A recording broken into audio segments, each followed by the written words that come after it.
Thank you, everybody, for coming to the Aaron Torres Podcast YouTube page. If you could do me a quick favor, see that little subscribe button at the bottom of your screen? Go ahead, click that subscribe button.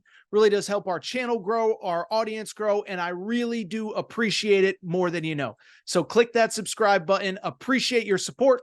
Now, here's the video that you came here for. All right, everybody. I'm back.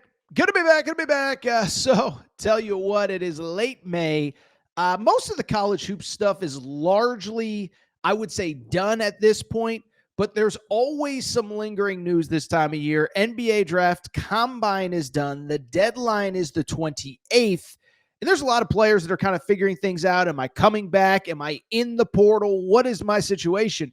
But there is one that has certainly both caught my attention, but also listeners of the Aaron Torres pod, because I've had probably half a dozen of you reach out to me and ask one very simple question. Torres, could Adou Thiero, forward leading scorer and rebounder at Arkansas, could he actually return to college basketball for another season after entering the NBA draft and seemingly closing the door? Because there have been some interesting reports over the last couple days that say maybe, just maybe, that door is cracked open for him to return. Let's go ahead and break it down. And what I would start by saying, listen, I'm not going to spend a ton of time talking about who he was at Arkansas or whatever. I do think he's kind of one of the best stories in all of college basketball. By the way, for anybody who says, oh, all Calipari does is roll the ball out and recruit 5 stars and just let them play and doesn't do any coaching or developing, all you got to do is look at Adou Thiero. I'll be honest. So Adou Thiero committed to Kentucky when John Calipari was there as the 138th ranked recruit in high school basketball. His dad had played for Cal at Memphis. And I'll be real, I think I was one of many people at that time that just kind of assumed, is Cal doing his former player a favor? Is this kid going to come for 1 year and then transfer out? Well, I'll say this, is that he goes to Kentucky in year one, thin team, a couple guys get hurt. He kind of was thrown into the fire, really probably wasn't ready to play in the SEC. Then the summer after his freshman year, Kentucky takes a Bahamas tour, and all of a sudden he's jumping out of the gym, doing all kinds of crazy stuff, has a great sophomore year, and then this year at Arkansas as a junior, he developed to what I believe, when he was fully healthy, one of the best players in college basketball. He finishes the season, as I said, as Arkansas's leading scorer and rebounder, 15 points, 6 rebounds per game. But early in the season, especially when there were injuries to Jonas Adou, when guys weren't healthy, Adou Thiero was one of the best players in college basketball, and that isn't hyperbole, even if it was at a time when Arkansas was struggling. I mean, you go back to in the preseason, the out-of-conference portion of the slate, 26-6 against Illinois on Thanksgiving Day, 26-10 against UTSA. By the way, I'm just looking right now through the game logs here. 21-8 in that win at Rupp Arena. Again, he was playing like an All-American, and by the end of the year, turned into a very good player. But unfortunately, also by the end of the year, was a little bit banged up. You don't need me to tell you, but obviously suffered a knee injury with probably about 2.5 weeks left in the regular season. I mean, I remember at the time wondering if Arkansas could sustain that injury. Credit to Trevin Brazil, credit to Jonas Adou. Other guys stepped up, but it doesn't change the fact that Adou Thiero ends the season with an injury. But even when he did, the assumption was he's going to declare for the draft. He does, and it felt like we had completely closed the door on the possibility of him returning to college basketball. But over the last couple of days, there have been a few very interesting developments that are at least worth discussing, and then I will give my honest opinion on whether I believe he will be back or not. The first one came from Adou Thiero himself at last week's NBA draft combine. Was asked about his future at Arkansas, gave a very interesting answer. He said, quote, "The door is not completely shut, but we should know more this week. For me, the door is kind of closed, but my circle around, they want to hear more great things to finally shut that door." So that is not the emphatic, "I'm coming back." That's not the Michael Jordan one-line press release, "I'm back." But it's also not, "I'm gone" either. So that piqued the interest of Arkansas fans. By the way, if you're an Arkansas fan, make sure you're following our Torres on the Hogs page, wall-to-wall coverage of not only Arkansas basketball, but all Arkansas athletics, including, by the way, Arkansas Razorbacks baseball, of course, in the midst of the SEC. We got a great intern who runs it, blah, blah, blah, blah. Let's get back to Adou Thiero, okay?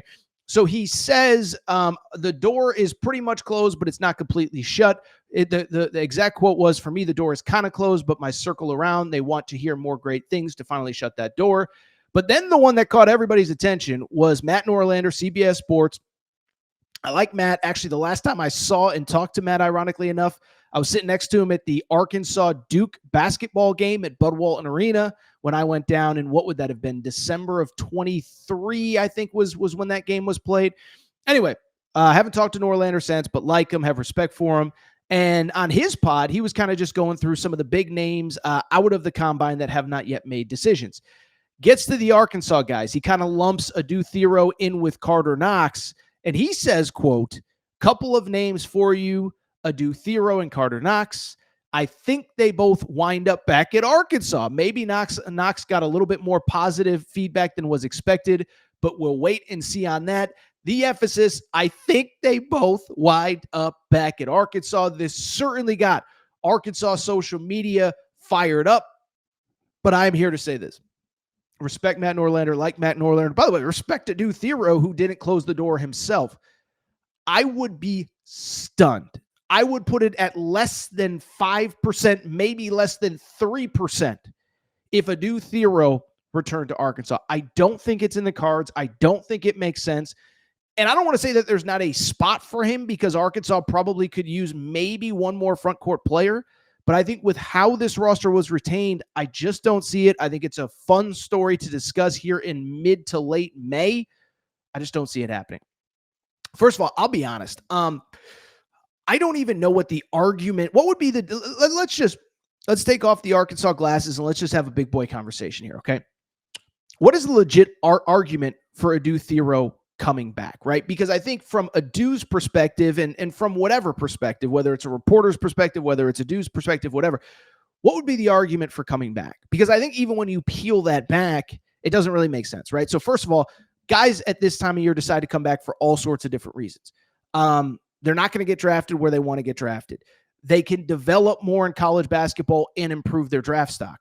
Or three, maybe they're not an NBA player at all, and the most money they will ever make playing basketball at this point in time in this NIL era is actually playing college basketball, right? I don't know that Adou Thiero fits in any of those categories, right? Like Sakai Ziegler is suing the NCAA to get another year of eligibility because he's like, whatever I could hypothetically make next year is more than I will ever make in my career. Then you have another guy, look at somebody like Boogie Fland. Boogie Fland, listen, I know Arkansas fans a little bit of a sore spot right now, but Boogie Fland, I think respectfully is like, I can improve my draft stock. I can make really good money. I don't have to rush the process. I'm only a freshman. Adou Thiero doesn't fit in any of those buckets, okay? Has played 3 years of college basketball. If it clicks in the NBA, he is not a guy like who did I just say? Sakai Ziegler. He's not like maybe like a PJ Haggerty who probably will make the most money ever playing basketball in college, right? Adou Thiero, if things go well, could make 9 figures, could make over $100 million playing basketball over the next decade. And so putting aside the injury, if he comes back, all he can really probably realistically do at this point is hurt his draft stock. I understand the idea of, could the shot improve this and that? But, I think he's going in the first round, assuming the medicals are okay, are good. His knee is okay. I think he's going in the first round.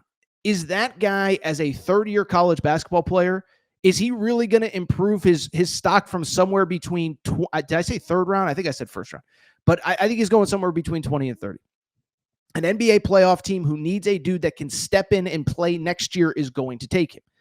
So is his stock going to improve that much by coming back for another year that he goes from the 23rd pick to what? Well, what would it be even a year from now? He's not going to be a top 3 pick. It's not going to change his life. And so the upside of what he could make by starting that clock is better than the downside. Listen, I understand this is the NIL era. Unless my boy John Tyson Chicken is ready to cut a check for some absorbent. I don't know why I can't say that word, but some insane amount of money. You can't match what Adou Thiero could potentially make. And then the downside is if you come back, the reality of helping your draft stock is probably hindered by the fact that you're probably more realistic to hurt your draft stock. And that doesn't even factor in the injury. If the argument is, he's not at 100%, unless he feels like there's 0% chance that he's going to be healthy in this there's no argument. Because if the argument is that you're healthy enough to be drafted, the counter argument is that if you come back and you're either not 100% or get hurt, you're only going to continue to hurt your draft stock further. So what's the argument for coming back? To rehab on Arkansas's time? What if it doesn't get better?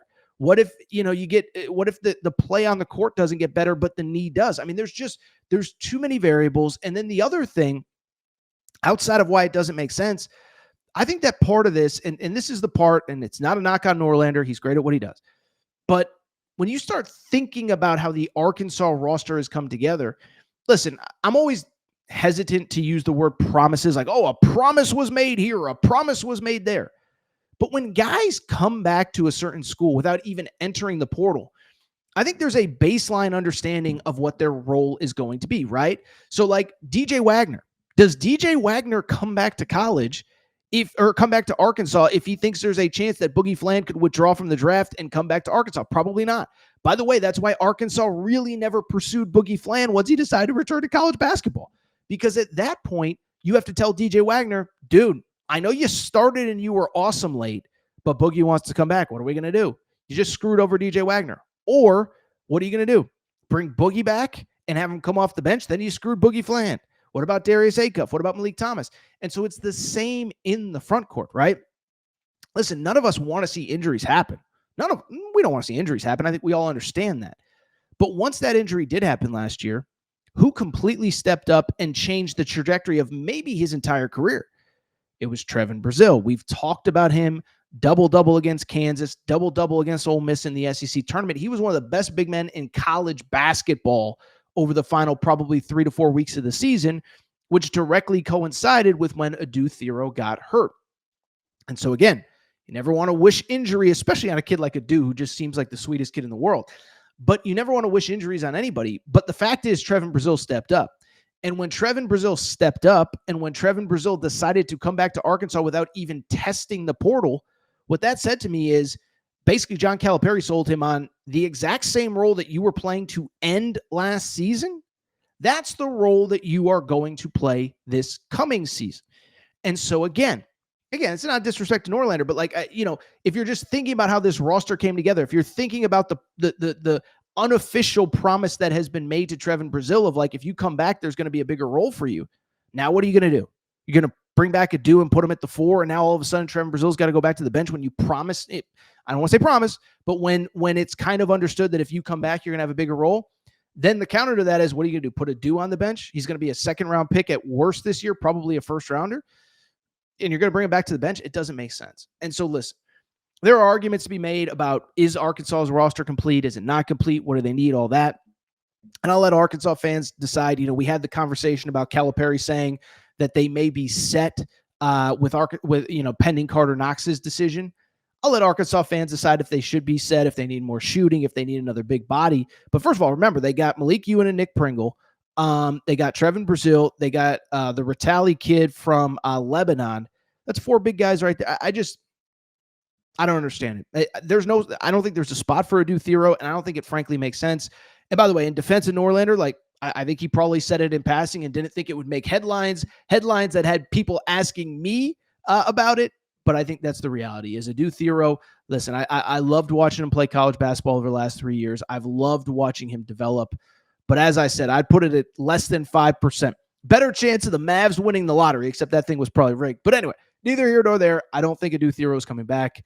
Wish him well in the NBA. And he's a guy, like I said, I think he goes late first round. He goes to a playoff contender. And it would not shock me if this time next year you're seeing him on the floor for meaningful playoff minutes. If you enjoyed this video, do me a quick favor. Make sure you are subscribed to the Aaron Torres Pod YouTube channel.